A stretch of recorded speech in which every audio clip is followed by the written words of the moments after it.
주일 예배 시간 때마다 사도행전을 함께 읽어가고 있습니다. 사도행전을 읽어갈 때에 여러분의 성경책 뒤에도 지도가 항상 있을 것입니다. 그 지도를 함께 펼쳐보면서 사도행전을 읽어가는 것은 참으로 중요한 것 같습니다. 왜냐하면 하나님께서 단순히 문자로, 말씀만으로 우리들이 만나는 것이 아니라 눈으로 우리가 살아가고 있는 이 세계에서 어떻게 복음을 다이나믹하게 확장시켜 나아가시는지를 볼 수 있기 때문입니다. 우리가 사도행전의 11장의 전반까지 지난주 시간에 함께 보았습니다. 오늘은 이 11장의 후반부를 보게 되는데요. 함께 지도를 먼저 펼쳐보고 하는 오늘 말씀 속으로 들어가려고 합니다. 우리가 지금까지 봐왔던 이 내용은 예루살렘의 오순절 성령 강림의 역사가 일어났고, 그리고 그 예수님의 복음이 유다 지역에서만 있었던 것이 아니라 놀랍게도 사마리아로 퍼져나가고 갈릴리 지역, 그리고 지중해 해안선을 따라 지난주에 봤던 요빠, 그리고 가이사랴로도 넘어가는 것을 볼 수 있었습니다.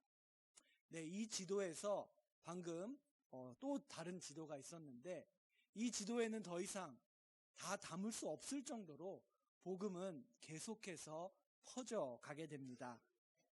그런데 누가는 오늘 말씀을 시작하면서 이 복음의 운동력, 한 자리에 있던 것이 아니라 예수님께서 말씀하셨던 것처럼 땅 끝까지 파급되는 이 복음의 운동력이 결코 사람에 있지 않다는 것을 다시 한번 확인하면서 오늘 본문을 전하고 있습니다. 오늘 본문 19절에는 스데반의 일로 일어난 환란이 기록되어 있습니다. 즉 사람들이 원치 않았던, 예루살렘에서 큰 부흥을 이루었던 그 사람들은 환란을 원치 않았지만 일어난 환란을 통하여 놀랍게도 이 복음이 이 지도를 보면은 퍼져나가고 있다는 것을 우리는 알 수가 있습니다. 다음 지도를 보여주시겠습니까? 네, 이 지도에 파란색으로 표시하여 지명을 나타낸 곳이 오늘 본문에 등장하는 주요 지역입니다. 예루살렘이 있고요. 그리고 조금 더 북쪽으로 올라가면 페니키아라고 불리는 지역이 있습니다. 그리고 더 북쪽으로 올라가면 안디옥이라는 곳이 나오고, 그리고 조금 북서쪽으로 올라간 곳에 다소라는 지역이 있습니다. 그리고 이 지중해에 하나의 섬이 있는데 그 섬은 구브로 혹은 키프로스라고 불리는 섬입니다. 오늘 본문 가운데는 이 지역에 있는 사람들, 그리고 이 지역 가운데 복음이 어떻게 퍼져나갔는지, 특별히 안디옥이라고 하는 곳까지 이 복음이 퍼져나간 그 다이나믹스를 함께 보게 됩니다. 오늘 본문 19절 말씀을 다시 한번 보면 거기에 흩어진 자들이 아까 보셨던 베니게, 그리고 구브로, 키프로스와 안디옥까지 이르렀다는 내용이 나와 있습니다. 이 마지막에 나오는 안디옥, 이곳은 고대 사회에 있어서 문화와 무역의 중심이 되는 곳이었습니다. 이 안디옥은 시리아 지역에 있었던 안디옥인데요. 지중해에서 내륙으로 24km 정도 들어가서 오론테스 강이라고 하는 강이 이 바다로부터 육지로 들어가고 있는데 그 강변에 있는 도시였습니다. 예루살렘에서 북쪽으로 이 시돈, 다마섹까지 간 거리만큼 다시 한 번 더 북쪽으로 올라간 곳에 이 안디옥이 있었고, 한 가지 재미있는 것은 키프로스 섬의 이 뾰족한 부분을 손가락으로 보면은 키프로스 섬이 지금 손가락질하고 있는 곳이 안디옥이다라는 것을 알 수가 있습니다. 이 안디옥은 고대의 항로의 중심지이기도 했습니다. 그래서 배를 타고 어디로 여행을 갈 때에도 한 번쯤은 거쳐가는 곳이 안디옥이었습니다. 그러므로 그곳은 매우 번화했고 또 복잡한 국제 도시였습니다. 안디옥을 돌아다녀 보면 여러 언어들을 들을 수 있었는데, 그러나 확실하게 모든 사람들이 서로 통하는 언어는 이 당시 헬라어, 그리스어였습니다. 오늘 본문을 보게 되면은 베드로가 겪었던 고넬료를 통해서 그 가이사랴에서 겪었던 그 사건이 단순히 베드로의 체험이 된 것이 아니라 예루살렘 교회에 전해졌고, 그리고 예루살렘 교회에서 흩어진 많은 사람들 가운데, 그 이름 없는 복음 전도자들 가운데에서도 변화를 일으키고 있다는 것을 볼 수가 있습니다. 19절 말씀을 다시 보면은 그렇게 흩어진 사람들이 그 흩어진 지역에서 거기에 있는 모든 사람들에게 예수님의 말씀을 전한 것이 아니라 유대인에게만 전했다. 이것이 어떻게 보면 이 고넬료 사건 이전의 예루살렘 교회의 모습이었습니다. 그런데 이어지는 20절에서 누가는 변화에 나아가는 이 신앙 공동체 에클레시아를 보여주고 있습니다. 그렇게 흩어진 사람 중에 구브로와 구레네 몇 사람이 안디옥에 이르러 헬라인에게도 말하여 주 예수를 전파했다 라는 내용이 나와 있습니다. 여기서 몇 사람, 이 몇 사람 가운데 베드로의 체험이 점점 더 교회 전체의 체험이 되는 과정을 이 몇 사람이 보여주고 있는 것입니다. 이 몇 사람은 어떤 사람이었는지 우리는 자세히는 알 수 없습니다. 그러나 20절을 통해서 우리가 알 수 있는 몇 가지가 있는데, 첫 번째는 그들이 헬라어를 쓰는 사람들에게 말을 했다라는 곳에서 그들은 헬라어를 능통하게 말할 수 있는 사람들이었다라는 것을 알 수가 있습니다. 그리고 또 한 가지는 그들이 구브로와 구레네라는 것은 지금의 에티오피아인데요. 이 구브로와 키프로스 섬과 에티오피아 출신의 유대인들이었다라는 것입니다. 그러므로 그들은 헬라어를 사용할 수 있었고 또 이방인들의 문화를 비교적 많이 알고 있었다라는 것입니다. 그런 그들은 안디옥에 갔을 때 그곳에 있는 많은 이방인들을 보고 그들을 향해 다가가고 예수 그리스도를 전하는 일을 서슴지 않았다. 약간의 두려움이 있을진 모르지만 하나님께서 역사해 나가고 이끌어 나가시는 그 길에 순종할 수 있는 사람들이었다라는 것을 볼 수가 있습니다. 그렇게 그들이 이방인들에게 예수 그리스도를 전했을 때 21절을 보면 많은 사람들이 주께 돌아왔다라는 내용을 볼 수가 있습니다. 그들은 아마 이것을 통해서 하나님이 참으로 이 이방인들을 향하여 역사하고 계시구나라는 것을 재확인할 수 있었을 것입니다.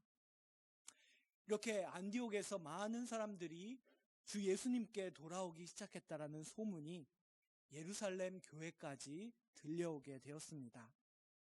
우리는 지난 시간에 예루살렘 교회가 베드로를 통하여 하나님의 선교의 새로운 측면을 보게 되었고, 그리고 새로운 신앙을 고백하게 되고 있음을 확인할 수 있었습니다. 오늘 본문의 바로 직전에 있는 18절에서 그들은 하나님께서 이방인에게도 생명 얻는 회개를 주셨도다라고 말하며 영광을 돌리는 모습을 볼 수 있었습니다. 이렇게 예루살렘 교회도 변화해 가고 있습니다. 그들은 안디옥에서 예수님께 돌아온 사람들의 소식을 들었을 때 바나바를 이 안디옥으로 보내기로 결정을 내립니다. 22절을 보면은 예루살렘 교회가 이 사람들의 소문을 듣고 바나바를 안디옥까지 보내니라고 기록되어 있습니다. 예루살렘 교회는 이 안디옥에서 큰 무리가, 많은 사람들이 죽게 더해지는 그런 모습, 소식을 들을 수 있었습니다. 그러나 그저 많은 사람들이 있기 때문에 바나바를 보낸 것만은 아닙니다. 안디옥에서 헬라어로 예수의 복음을 들은 사람들은 아마 다양한 가지각색의 이유로 예수님에 대한 매력을 느꼈을 것입니다. 그것이 너무나 다양할 수 있었기 때문에 예루살렘에서는 이 새롭게 예수를 믿게 된 이 이방인들이 주께로 돌아왔다고 하는데, 그것이 정말 예루살렘 교회에서 일어났던, 그들이 체험했던, 그리고 증거했던 예수님의 가르침과 잘 맞고 있는지, 일치하고 있는지를 확인할 필요가 있었다라는 것입니다.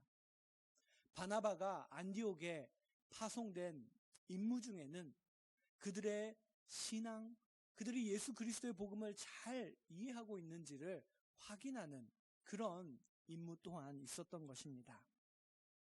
그렇게 파견을 받은 바나바라는 사람이 어떤 사람인지 우리는 앞서 사도행전에서 봤지만 누가는 다시 한번 말하고 있습니다. 24절에서 바나바는 착한 사람이었고 성령과 믿음이 충만한 사람이었다라고 다시 한번 말합니다. 이것을 말하는 이유는 바나바의 훌륭함을 전하기 위한 것이 아닙니다. 하나님께서 하나님의 역사를 이루어 나아가실 때 우리 사람들에게 필요한 그 성품이 어떤 것인지를 누가는 많은 독자들에게, 그리고 그가 있는 신앙 공동체 안에 있는 사람들에게 전하고 있는 것입니다. 그의 착하다는 것은 그가 선한 성품을 갖고 있었고 많은 사람들에게 다가갈 수 있는 성품을 갖고 있었다라는 것입니다. 뿐만 아니라 그는 자신의 토지를 팔아서 그것을 교회의 사도들 앞에 많은 사람들에게 나눠줄 수 있도록 바친 사람이기도 했고, 그리고 그는 구브로 키프로스 출신이었기 때문에 헬라어에도 능통했습니다. 여러 부분에서 예루살렘 교회의 판단은 그가 이 안디옥에 가기로 준비가 되어 있는 사람이다라는 판단이 있었습니다. 그래서 바나바가 안디옥으로 파견이 되었습니다. 안디옥에서는 고넬료 때와 같이 한 집안이 아니라 큰 무리 이방인들이 예수를 주로 믿고 신앙을 고백하는 그 일이 일어나고 있었습니다. 바나바가 가서 목격한 일이 무엇인지, 어떠한 그의 감정과 깨달음이 있었는지를 23절은 보여주고 있습니다. 바나바는 가서 하나님의 은혜를 보았다. 그리고 그는 기쁨을 얻게 되었다라고 23절에 기록되어 있습니다. 그가 착한 좋은 성품을 갖고 있었고, 그리고 성령과 믿음에 충만한 사람이었다라는 것은 그가 하나님의 은혜를 볼 수 있었다는 것과 연결되어 있습니다. 바나바가 본 것은 단순히 큰 무리가 누군가의 집에 몰려들어서 하나님을 찬양하고 예수 그리스도의 그 가르침을 나누는 것만이 아니었습니다. 그는 분명히 그 안에 하나님의 은혜가 일하고 있다, 하나님의 은혜가 작용되고 있다라는 것을 보았던 것입니다. 그가 갖고 있던 성품이 그 하나님의 은혜를 보게끔 하였습니다. 그 안에 있는 성령의 충만함과 믿음이 더욱 겸손하게 하였고 그 일을 자신의 일처럼 기뻐할 수 있게 하였습니다. 하나님의 은혜를 보고 기뻐하는 바나바는 중요한 필요성을 느끼게 됩니다. 그것은 이 사람들을 가르쳐야 한다, 양육해야 한다라는 필요성이었습니다. 이 사람들이 이렇게 많은 사람들이 예수 그리스도 앞으로 돌아왔는데 그들이 복음의 뿌리를 내릴 수 있도록 할 필요를 느꼈습니다. 그리고 바나바는 누가 이 일을 감당할 수 있을지 생각나는 사람이 있었습니다. 그 사람은 사울이었습니다. 우리는 바나바와 사울이 어떻게 만났는지 앞서 9장을 통해서 이미 보았습니다. 예루살렘에 왔던 사울, 그 교회를 그토록 핍박했던 그 사울이 예루살렘에 왔을 때 예루살렘 교회의 모두는 그를 경계했습니다. 그러나 9장 27절을 보게 되면 바나바는 그 사울에게 다가간 사람이었다. 그리고 바나바가 사울을 데리고 사도들에게 갔다라는 것. 그리고 이 사울이 다메섹에서 어떤 일을, 어떻게 예수 그리스도를 만나며 예수 그리스도를 전했는지를 사도들과 예루살렘 교회에 전한 사람이 바로 바나바였다라는 것을 우리는 보았습니다. 바나바는 이 사울이 예수 그리스도의 이름을 이방인과 임금들과 이스라엘 자손들에게 전하기 위해 택한 나의 그릇이다라고 말씀하셨던 그 예수님의 말씀을 아나니아를 통해서 전해 들었습니다. 그리고 그것을 잊지 않고 간직하고 있었기 때문에 오늘 이 11장에서 바나바는 사울을 떠오르게 됩니다. 아니 어쩌면 성령께서 그를 인도하셔서 사울이 생각나도록 하셨을지도 모릅니다. 사울은 예루살렘에 있을 때 어떤 일을 행했을까요? 그는 이제는 이 바나바를 통해서 예루살렘에 있던 제자들과 함께 있을 수 있었고 사도들과도 얘기를 나눴을 것입니다. 9장 28절 그리고 29절을 보면은 사울이 예루살렘에 있었을 때에 29절에서 예수의 이름으로 담대히 말하고 헬라파 유대인들과 함께 말했다라는 내용이 있습니다. 즉 사울은 이미 예루살렘에 있을 때에 그곳에 있는 헬라어를 쓰는 사람들에게 예수 그리스도를 증거하는 일을 했었다라는 것입니다. 바나바는 그 일을 분명 마음속에 잘 간직하고 있었을 것입니다. 그리하여 바나바는 이제 이 사울을 안디옥으로 불러오는 또다시 이 사울을 인도해가는 역할을 감당하게 됩니다. 바나바의 모습은 교회를 여러 측면에서 다시 생각하게 합니다. 교회에는 물론 일을 진행할 은사를 가진 사람들이 필요합니다. 그러나 겸손하게 기도하면서 하나님이 부르시는 사람들을 알아볼 수 있는 그 사람들을 인도할 수 있는 바나바와 같은 사람 또한 필요하다는 것을 알 수가 있습니다. 바나바가 사울을 다시 부르는 일은 간단하게 기록되어 있지만 쉽지 않았을 것입니다. 어쩌면 안디옥에서도 사울이 예전에 어떤 핍박을 행했는지를 알고 있는 사람들이 있어서 바나바를 반대했을지도 모릅니다. 그럼에도 불구하고 바나바는 다소에 있는 사울을 찾아가서 친히 이 사울을 안디옥까지 불러온 사람이었습니다.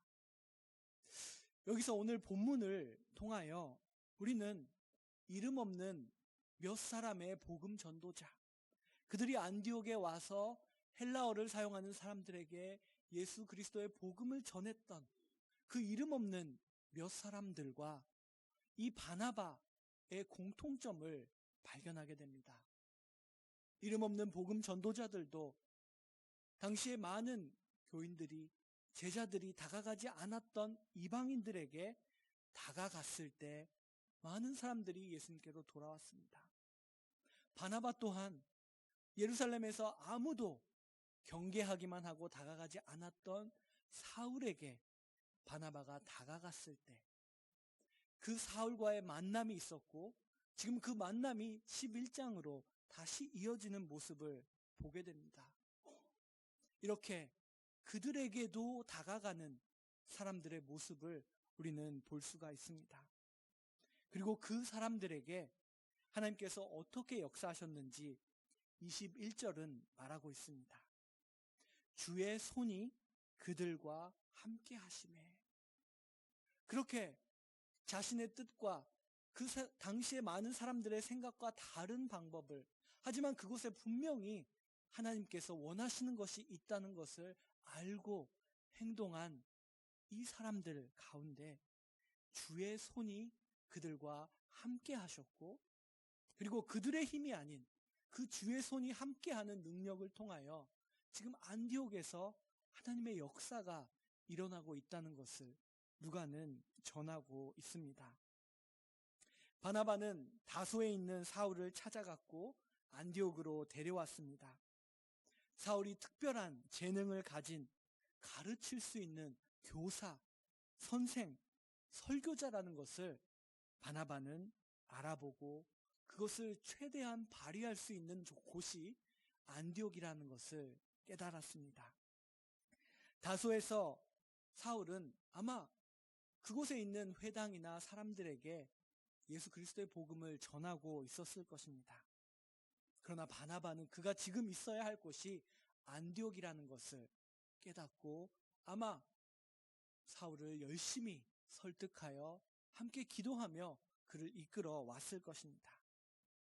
그렇다면 이제 바나바와 사울이 안디옥에서 한 일이 무엇인지, 왜 그토록 사울을 불러왔는지 우리는 말씀을 통해서 볼 수 있습니다.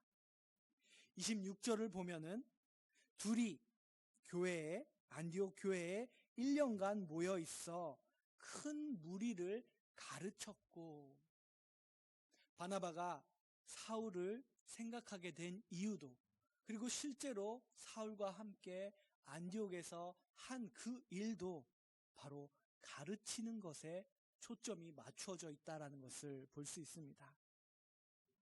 이방인들을 향한 이 선교라는 것은 그들이 그저 자유로운 자신의 신앙을 찾아 그곳에서 해방을 누리고 만족함을 누리는 그런 자기 만족적인 신앙을 말하지 않습니다.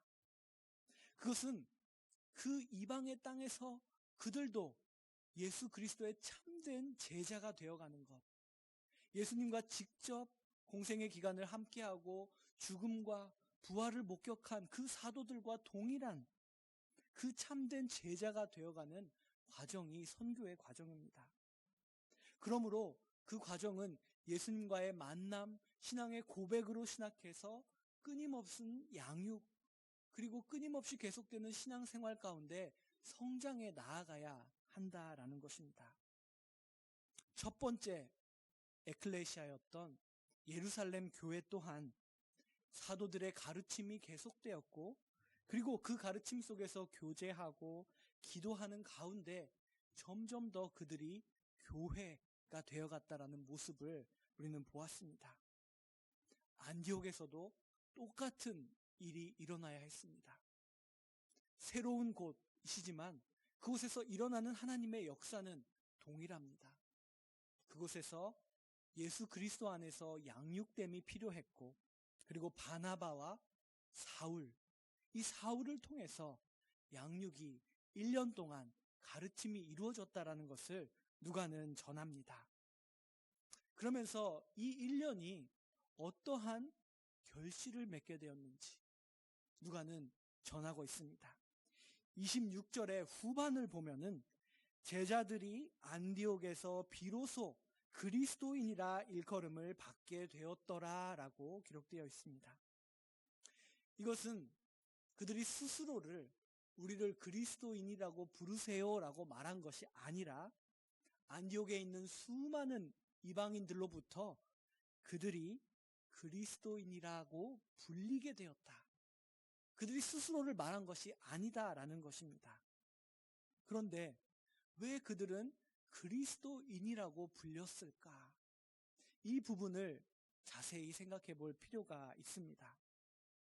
바나바와 사울의 1년 동안의 가르침은 정확히 어떤 것이었는지 그 상세한 내용을 누가는 전하지 않습니다. 그러나 우리는 이 26절 후반을 통해서 그 1년간의 양육과 가르침이 철두철미하게 예수 그리스도 중심적이었다라는 것을 생각할 수 있습니다. 그 가르침을 삶으로 옮겨가는 제자들의 모습, 안디옥에서 주께로 돌아온 사람들이 제자가 되어가고 그 삶 속에서 예수 그리스도의 가르침들이 드러나는 그 모습, 그들의 말 속에 그리스도가 있었고 그들의 행동 속에 그리스도가 있었기 때문에 외부에 있는 사람들이 저들은 항상 그리스도만 말해라고 해서 어쩌면 비꼬듯이 그리스도인들이라고 불렀을지 모릅니다. 하지만 중요한 것은 그들의 삶의 중심에 그리스도가 있었다라는 것을 외부인들이 봤을 때도 볼 수 있었다라는 것입니다. 그리고 이 호칭은 이제 로마 세계에 살아가는 많은 사람들에게 예수 그리스도의 제자들은 유대교의 한 분파가 아니라 그들은 예수를 그리스도 메시아로 믿는 사람들이다라는 것, 새로운 하나님께서 이들을 통해서 역사하고 계시는 그 새로운 사람들이라는 것을 인지하게 하는 하나의 중요한 그 표시가 되는 그리스도인이라는 호칭이 중요했다라는 것을 우리는 교회사를 통해서 알 수가 있습니다. 안디옥의 주요 언어는 앞서 말씀드렸다시피 헬라어, 그리스어였습니다. 그렇기 때문에 그곳에서 예수를 믿은 사람들이 그리스도인이다 라고 불렸습니다. 그리스도라는 말은 헬라어로 메시아 혹은 기름 부음 받은 자, 하나님께서 기름 부으신 왕을 나타내는 헬라어입니다. 그들이 이렇게 헬라어로 그리스도인이라고 불렀던 참된 이유는 그들이 예수를 그리스도, 하나님께서 기름 부으신 왕으로 여기는 삶을 살았기 때문입니다. 그리스도를 왕으로 여기는 삶이 어떻게 드러났는지를 누가는 이어지는 짧은 내용을 통해서 독자들에게 전해주고 있습니다. 오늘 우리가 읽은 본문에 이어지는 11장의 마지막 부분에는 예루살렘에 큰 규모의 흉년이 일어났다라는 내용이 나옵니다. 그리고 그 흉년을 통해서 유대 지역에 있는 많은 형제 자매들이 고통 속에 있다라는 소식을 이 안디옥에 새로 생긴 교회의 제자들이 듣게 됩니다. 그때 우리는 이들이 그리스도인이구나, 그들이 정말 그리스도를, 예수를 왕으로 모시는 삶을 살고 있었구나라는 것을 알게 됩니다. 오늘 본문에서 이어지는 11장 29절을 보면 제자들이 각각 그 힘대로 유대에 사는 형제들에게 부조를 보내기로 작정했다라는 내용이 나옵니다. 안디옥 사람들이 풍요로워서 여유가 있어서 그렇게 행한 것은 결코 아닙니다. 안디옥 사람들은 1년간의 양육을 받으며 그리스도, 예수를 나의 왕으로 삼는 삶을 그렇게 사울을 통해 또 바나바를 통해 깨닫고 경험하고 살아가는 그러한 신앙을 이어갔던 것입니다. 그리고 그들이 예루살렘에서, 이 유대 땅에서 흉년으로 인하여 고통받고 있다는 사람들의 소식을 들었을 때 우리가 힘을 모아서, 우리가 갖고 있는 힘을 다하여서 그 형제들을 돕자라는 작정을 하게 됩니다. 왜냐하면 예수님께서 우리들에게 보여주신 삶이 그것이기 때문입니다. 이들은 예수 그리스도를 왕으로 모시는 삶을 이렇게 실천했다라는 것을 누가는 우리들에게 전해주고 있습니다. 오늘 본문을 통하여 예루살렘 교회에서 일어났던 일이 또다시 안디옥에서 어떻게 일어나고 있는지 우리는 보았습니다. 그리고 그 가운데 하나님께서 어떤 사람들을 사용하셨는지 보았습니다. 그곳에는 이름 없는 복음 전도자들이 있었습니다.